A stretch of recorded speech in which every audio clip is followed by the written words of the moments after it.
Coming up on Vetline. A nation that was at war for over 20 years is now having to realize that the bill isn't just what was told to them up front. The quickest way to become a millionaire is to join the military. And then the guy goes on to explain, and it's unaccredited, so the author is not listed. I wouldn't. Of course. So the issue is people are conflating that with veteran disability. Yeah, there's a spectrum. Well, I would even say that there's a clear line of demarcation. You don't just say, I'm 100% disabled, and they go, here's your money. Like, there's a vetting process. I'd benefit from this thing if it passed, but to be frank with you, the way it's set up right now, I don't want it to, because it would affect over 1.5 million veterans. I can't think of one person that I know who is rated 100, who wouldn't in a heartbeat trade that 100% rating for having a function. Hello, welcome to Vetline. I'm here again with my friend Jason Church.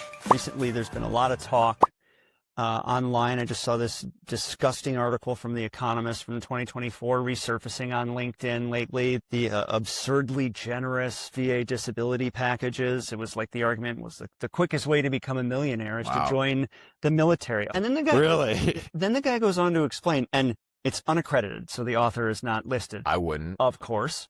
How all you have to do basically is serve for 20 or more years, get a service-connected disability, go into civil service for 25 more years, and retire. 45 years of sacrifice and service is not an easy path to anything. First, 45 years of work, I mean... 20 of which is, without a doubt, in harm's way. Yeah.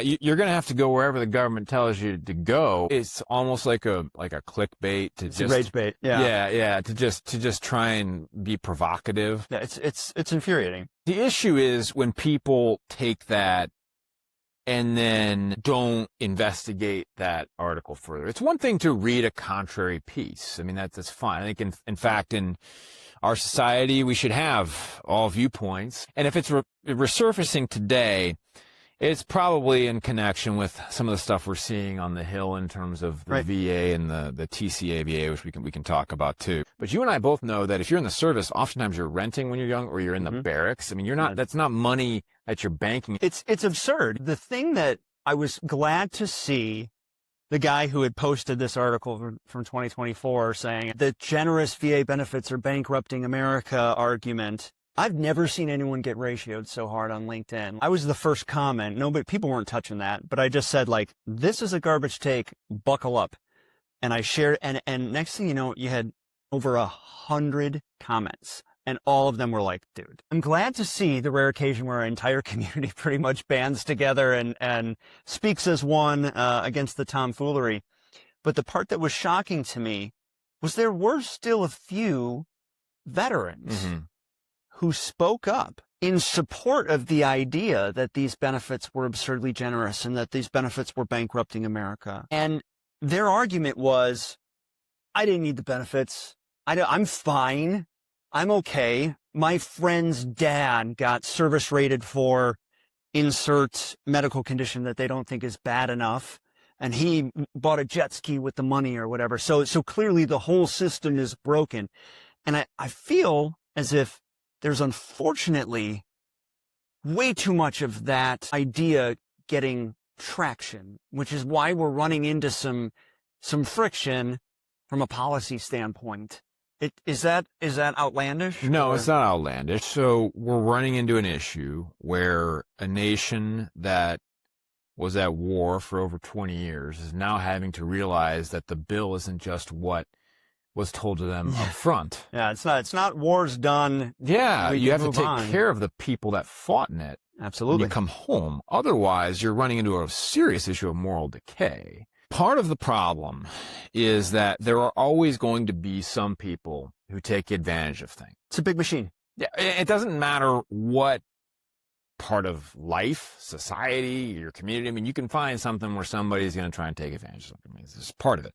But if you are making policy on the few that are doing that, instead of the many that need it, then the lens needs to be readjusted. People come from different backgrounds and demographics. There are a variety of situations and conditions that occur. When someone's deployed or someone's overseas, or someone's in the military, they're separated from their family. There are expenses and things and occurrences that persistent level of stress, right? Yeah. That are there while in service. When you're out of the service, you're generally taken care of in terms of health and other things by an employment arrangement of sorts. The issue with veterans is if something were to trigger something in you, or something from your service were to happen at some later point in life, you lose your job. Yeah. And not only do you lose your job, you lose the health benefit, you lose all of these things, and then the cost of it all piles up. When it comes to veterans, the federal government is responsible for They ensuring. were the employer. It's essentially workers' because compensation, essentially. at one point you were under not only the Uniform Code of Military Justice and not being able to just quit that job because you would be AWOL, you would have all sorts of penalties and problems that occur if you do. You then have to go and do what you're ordered there, which may be in many ways hazardous to your health long term, and in ways that we may not know at that exact moment, either because the information is classified, the government didn't want to talk about it at the time, or because we just didn't know. Sometimes we just don't know. Agent Orange. Agent Orange. Burn pit exposure. Exactly. Camp Lejeune. Water. Yeah. All of these things, the reality is that the government is responsible for ensuring that you're taken care of in regards to what happened during your service. If somebody wants to get upset that their friend or their uncle bought a jet ski off of some disability payment that he was given, I mean, look, if he saved disability payments and was living, in a way that allowed him to, that's his choice and decision. That person was given a service connection, okay, and is entitled to that. And it is not a benefit. That's the one thing I want to start changing the nomenclature of how we look at compensation. This is a debt, okay? So would you prefer compensation or like disability? I'm trying to use the nomenclature to change to say what I believe it really is, and it's a debt. Yeah. Okay. It's an outstanding debt that the nation owes, and the veteran is entitled to that. To however we want to look at it, and I understand government has a big, rating schedule and everything else. Yeah. Well, and a lot of people think the word entitlement is a bad word. Like they'll conflate something that you earned and are entitled to with an entitlement program, which... Right. So we're getting into this moment as a nation where we're getting lost on what our ideas, and I personally wouldn't agree to, but like having just a wage that people are paid just by being alive, or just like universal basic income. Yeah, stuff like that. Okay. So the issue is people are conflating that with veteran disability. Yeah, there's a spectrum. Well, I would even say that there's a clear line of demarcation. One of the arguments that they made in that same thread, the very few veterans who were like, I agree, it's, too inflated, was that it's easy to get 100% rated, which I think just proves that there's someone who has not gone through the system.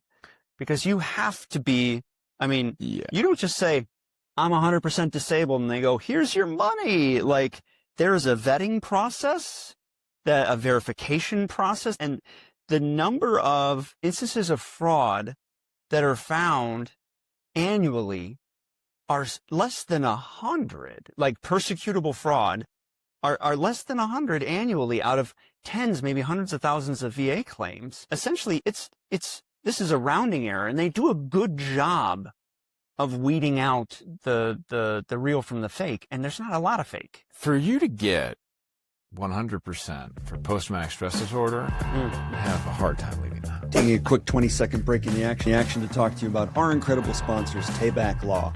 Best in the business, the most reliable when it comes to VA disability claims and appeals. They personally helped me. I am a client, and I highly recommend that if you need some support with your VA disability claims, that you check them out. Brand new website at tabacattorneys.com. Back to it. I can't think of one person that I know who is rated 100 who wouldn't in a heartbeat trade that 100% rating for having their function back. I'm considered 100% by the VA. I have made it part of who I am. And since I can't grow my legs back. Right. You grow in it. It's not like all of a sudden this has gone away, or that my capacity returns at some point, or that I should be punished for it. The Major Richard Starr Act, which was the premise of my op-ed that I had placed a few weeks ago, I brought that point up because the issue with how the system's set up right now is that if you are 100% disabled from combat, again, this isn't a diminish on anyone's service. I don't care when you got out. Yeah, this isn't a hierarchical element. The issue here is being physically unable to do what you signed up to do and being med boarded out and medically retired by military from combat wounds. The military gives me retirement pay, but it offsets it by the VA compensation I get. Right. So I don't get anything from the military other than what's called combat related severance. Oh, so your pension technically is just offset entirely. Offset entirely.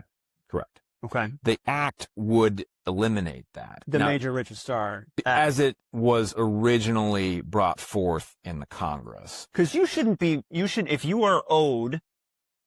you earned a pension through your military service and you were deemed service-connected, you earned both of those things. The lawyer in me sees how people will use the nomenclature in ways that can be a little dicey. The military views me as a medically retired person. So I'm retired by the military. So, usually you don't get to claim being retired unless you served 20 plus years. Usually you're not, a captain or a lieutenant when you're retired, because for those of you that aren't necessarily familiar, I mean, it's really hard to stay in the same rank for 20 years.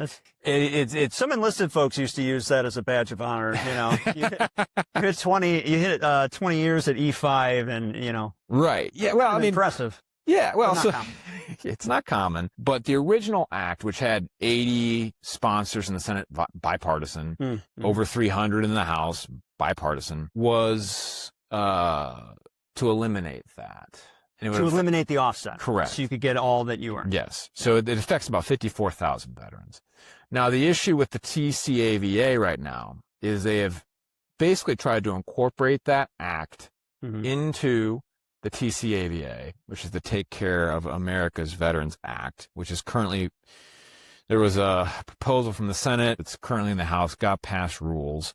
The idea is they're going to enact a part of that. They're going to cap it, though. I'd benefit from this thing if it passed, but to be frank with you, the way it's set up right now, I don't want it to, because it would affect over 1.5 million veterans. And how would it affect them? It would remove sleep apnea and tinnitus as service-connected disabilities, which I find to be pretty insulting. Yeah, incredibly insulting, to be honest with you. I mean, these are the types of wounds that are direct corollaries of the global war on terror. To pay for just a part of this and some other programs too that are in this package by cutting over 1.5 million veterans service connections. So this would be is insulting. Like if somebody currently is service connected, or would they be grandfathered in? But the language, and I don't know if by the time this is airing or if by the time people are viewing this, whether or not this language is changed or not. It's kind of a sausage making process, but it goes into the larger argument that we're talking about. So I think it's important, even if we're looking at this after this law is a law, or if this bill is still being. Ran out of light. As we're sitting here right now, no matter what happens with this, we're seeing some developments that are concerning to the veteran community. One, viewing these things as potentially severable. And so I've seen a couple of things saying that those that have it would be grandfathered in, but it's like, okay, so what about those who come after? As if this phenomenon changes. And I've heard silly arguments like, well, they have a machine at night. Why do they have sleep apnea? It's like, well, I guess I have prosthetic legs. So, so my bilateral amputation doesn't count anymore. So part of this is just frankly, it's naivety. We're at a point in time where we've had the fewest members in Congress actually serve in uniform in decades. we're having a little bit larger civil military divide. And it is a serious issue, looking at the debt that the nation is racking up and trying to find ways to save on that. But well, it's like a rounding error in the grand scheme of what we're spending money on. Exactly. Like, we're scapegoating just these tiny little things that people get excited about. Yeah. I think where we're sitting at right now and looking at from a larger veterans society, military, the whole nexus of this. These are debts, and the nation needs to understand that, number one. Number two, it has to pay for it. So do you think the mood is shifting in this country, like overarchingly how people feel about military service and veterans? It always ebbs and flows. I think of my dad telling me, he gets back from Vietnam and he got spit on. Yeah. And it's disgraceful. And I can't imagine that, because I joined, global war on terror, post 9/11, deployed OEF, OIF. Like, if you said a single thing about the military that wasn't laudatory and completely supportive, people would go nuts. Like, so I wonder if the pendulum swung, and are we starting to, is the public support for the military starting to wane a bit, or is it just a lack of understanding?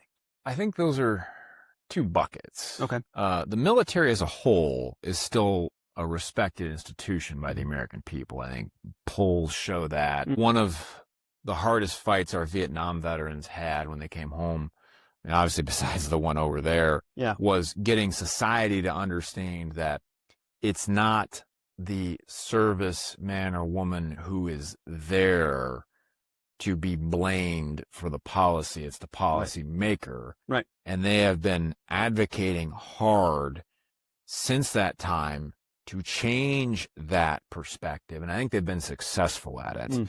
I always thank every single Vietnam veteran I meet for making coming home a far better experience than I know they had. And I tell them that every single time I meet every one of them, because they get it. They came home to a nation that wanted to completely forget. Because the global war on terror took 2 decades, because it was fought with an all-volunteer force, unless you lived next to a base, it was kind of hard to tell we were at war. It wasn't like we were rationing things like in World War II. It wasn't like we had the draft in Vietnam, so it wasn't like, oh boy, is my number going to get called? So then the local community is engaged, so you're paying attention. It gives a little bit more dissonance.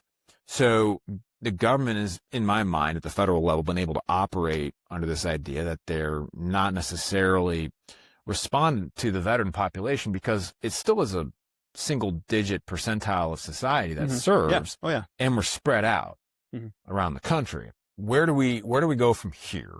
Where do we go from here? One, again, I'm going to harp on it again. We need to realize these things are debts. And then once that becomes the foundation, then we can start looking at, okay, how do we go about paying it? In what circumstance? How do we go about the service connections? The other element of this is veterans themselves being able to look at themselves and acknowledging their service. It was something that took me a long time personally to get to and feel comfortable with. And I know that there are more out there that struggle with this, because it's not going to go away. It's not going to get easier. And as much as I would love to believe that humanity will never engage in war ever again, I would say that would be nice. Yeah, it would be nice. It is a brutal thing that we ask people to do. It's brutal. It's hard. The training in any MOS that you go into is to that level of failure.